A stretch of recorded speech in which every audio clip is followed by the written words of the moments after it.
Hey everybody, JokeFit here with another video. This time bringing you guys yet another one of my movie impressions slash review videos. And this time I'm talking about Thor: The Dark World. So I just got back from a screening of this movie. I saw it in a Cinemark XD 3D experience, which pretty much is kind of like an IMAX experience where it's 3D, it's on a larger screen, a nice digital projector that they tend to put optimize 3D movies, so where the color comes out right, because usually on regular projectors the coloring on 3D movies does not always turn out perfect. And anyway, so it's kind of like the deluxe experience, if you will. And I have to say, initial, just first impression, I really liked the movie. I thought it was I enjoyed it much better than the first Thor movie, because honestly, the first Thor movie I thought was a tad bit on the boring side. It wasn't so much a movie about Thor, but about a regular buff blonde guy stranded in New Mexico. For the majority of the movie, Thor isn't even Thor. And I think that they definitely compensated for that fact in this movie. And Thor's Thor all the time. We didn't have to go through all that, him finding himself or proving his worth again or learning humility, any of those kind of lessons, again, that tends to usually happen in superhero movies where they feel the need to repeat the lesson the character learned in the previous movie. So thankfully none of that, and this really just feels like a great Thor movie. What can I say? It had everything that I really wanted from the Thor movie, and which was, first off, again, to see Thor, going on a big fun adventure, because Thor to me is all about, this is about, the god of thunder traveling across dimensions, realms as they're known, and saving the universe and having fun while doing it. And that's pretty much what happens in this movie. We get to see a lot of all the returning characters from the first Thor movie, including Loki. The movie actually kind of picks up immediately after the events of the Avengers, and then it kind of explains what has happened in the interim for Thor and the Asgardians in between the events of the Avengers and the Dark World, and pretty much seeing, what's happened to Loki, because obviously at the end of the last movie, Loki and Thor returned to Asgard while the Bifrost was still being reconstructed, so they were going to be stuck there for a while. They returned there with the Tesseract, and that's the last that we saw of them in the Avengers. So this, it picks up with them. And I have to say that once again, Tom Hiddleston gave a stellar performance as Loki. I really do enjoy his performance in the Marvel movies quite a bit. He is just an excellent actor and just a really great villain character. And I know that Daniel East will agree with me on that. Yeah, so he did a fantastic job as Loki, as always. I really think that he's probably one of the his performance as Loki is probably one of my favorite performances thus far in a Marvel movie. So I know he does a great job in this movie as well. Chris Hemsworth, he's Thor again. I mean, you can't really say a whole lot about that. I mean, not to insult Thor fans out there, but Thor's Thor. He doesn't have a super dynamic character range. Don't want to tick anybody off or anything, but he does a great job as Thor as always. He does everything that you'd expect Thor to do, and Anthony Hopkins as Odin is fantastic. Natalie Portman as Jane Foster. I mean, to be honest, I've never been a huge Natalie Portman fan. I just think that she kind of plays the same character in each one of her movies. So, her Jane Foster is Natalie Portman playing Jane Foster. So, I mean, you can't really say a whole lot of that. She's pretty much just there to be a love interest for Thor, so I didn't really find her all that interesting.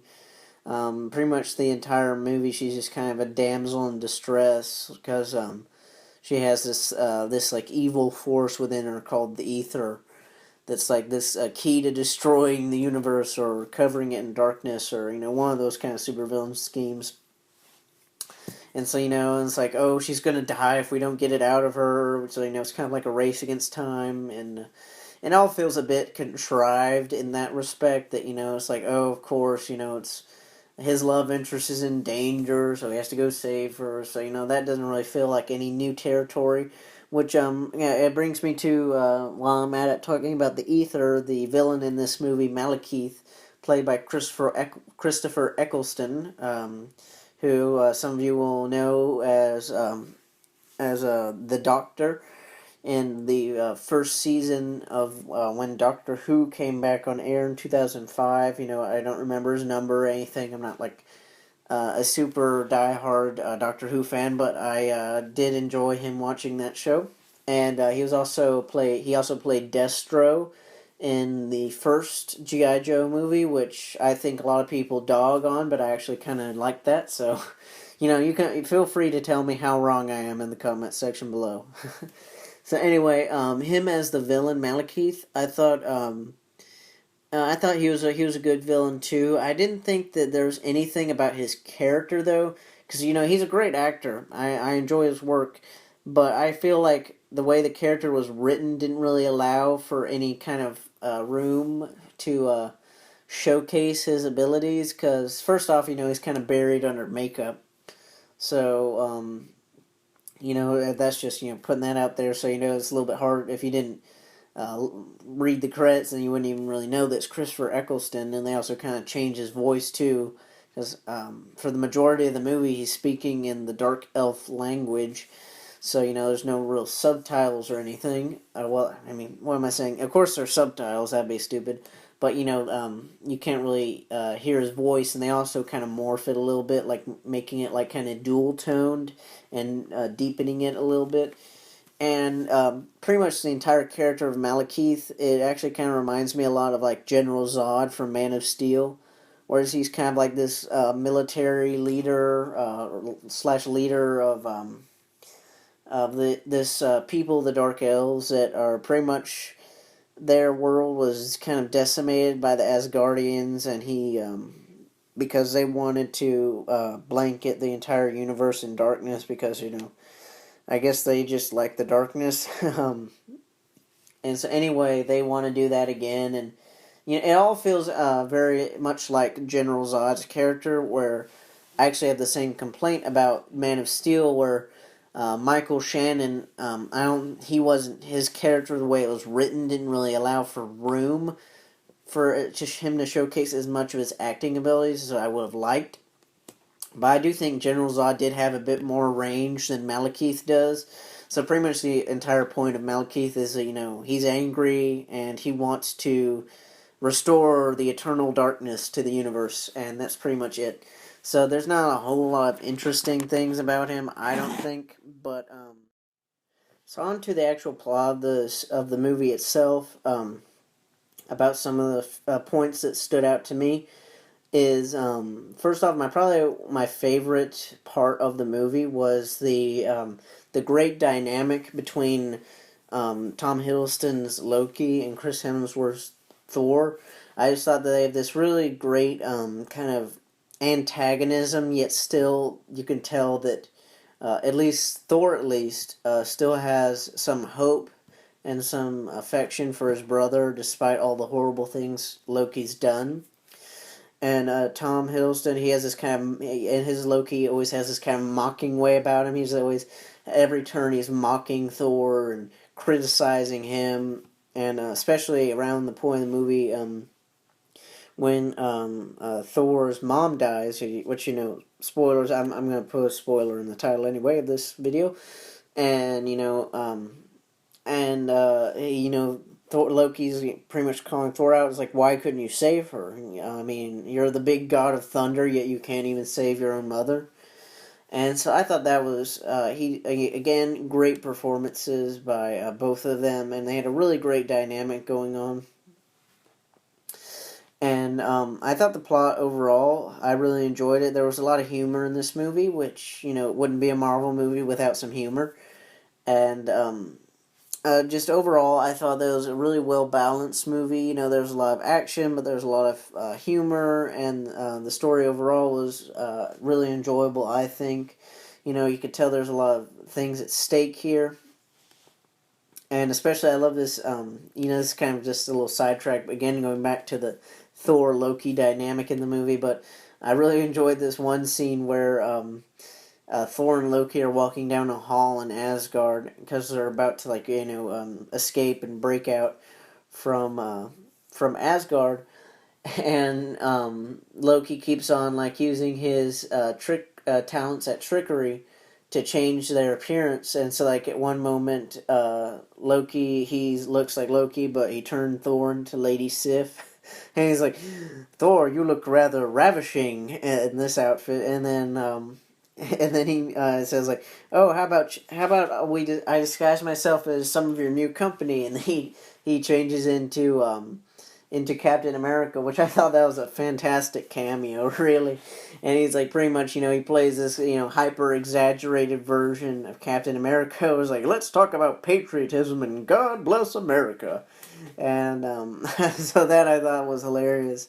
It's actually pretty rare for me to laugh out loud at a movie, but I found myself laughing quite a bit in this movie, and that was just one of the several instances where, you know, I just bust out laughing because it was you know, it was pretty much kind of a parody of essentially the way Captain America has acted in the early days of his comic career, where he's just, you know, super patriotic, and talking about the end of the movie, I thought that was a really great teaser at the end where we see Loki actually as disguised as Odin. So now this is just, you know, leaving me wanting more. Obviously, it's like, you know, oh, what did Loki do to Odin? Is he dead? Is he imprisoned somewhere?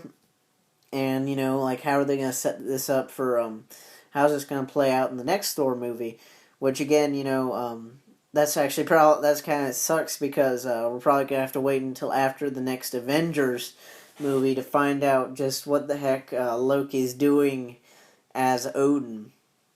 So definitely, you know, they've already got me wanting to see Thor 3, which you know, heck, you already sold me on the third movie, so congratulations. But and speaking about the post-credit scene with the Collector, played by Benicio del Toro, um, yeah, I honestly, I don't really know a whole lot about the Guardians of the Galaxy, but I am very excited to see that movie just because, you know, it's another installment in the Marvel Cinematic Universe, and, you know, it's inching us that much closer to the Infinity Gauntlet, which Marvel's actually said it's not going to be the second Avengers movie, it's going to be the third one.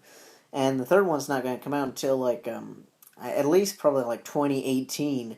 So we've still got several years before we see an actual Infinity Gauntlet movie, which I'm just super excited for. I love how Marvel is handling their movies. I mean, Warner Brothers should really take a page out of Marvel's book with how they're handling their movies, because Marvel, for the past 5 years, they've been building up the Marvel Cinematic Universe, and pretty much for the past 5 years, it was to set up the first Avengers movie, which came and it was awesome.